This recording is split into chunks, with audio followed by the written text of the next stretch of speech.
My best friend in the whole wide world is a lesbian who, for the sake of privacy, we'll call Sam.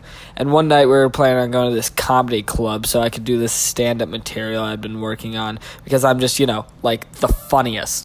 So we both took the night off work and called ahead to the comedy club to see how the open night mic worked, except it didn't work because it was all a lie. When we called, they said their website was wrong and that they weren't doing an open mic night that night. They were doing something called Pornioke instead. If you can't tell from the name, Pornioke is a mix of porn and karaoke. It's where they play porn on mute on a giant jumbotron behind you, and you have to make the sounds in front of an audience. Now, I still really, really, really wanted to go, but Sam said no. So we just made plans to go to a random strip club instead. The strip club we ended up going to, I don't remember the name of it, so we'll just call it McStrippies. And McStrippies was nice. I mean, they had the works.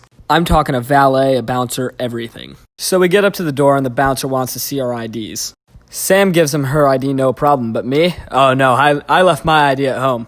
It didn't really end up mattering at all, though, because you had to be 21 to enter that one anyway, so they gave us the card to their Weenie Hut Jr. equivalent. So Sam and I left, and we went all the way to my place, grabbed my ID, and then went to the Weenie Hut Jr. equivalent.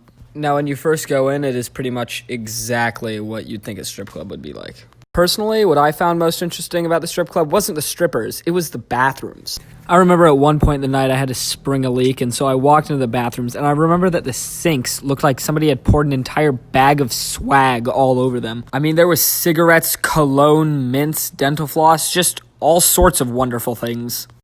Well, I saw these mints, and I was all like, oh, don't mind if I do, and I popped one of these forbidden treasures into my mouth. However, it was my mistake, as I didn't know how forbidden these treasures were until I started peeing and then felt a cold hand on my shoulder.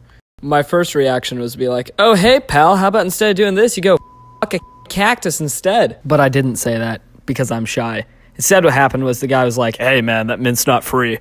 Well, at that point, I was just confused, so I was like, wait, what? Apparently, what most strip clubs will do is they'll have a guy hanging around the bathroom stopping any shenanigans from taking a foot, and they'll also sell stuff. This guy manages to finagle a nice, $1 out of me, but I wasn't even paying for the mint at that point. I was just paying for him to screw off, and after that, I went back into the club where I saw Sam just sitting at a table, and I was like, yo, dog, I want to go.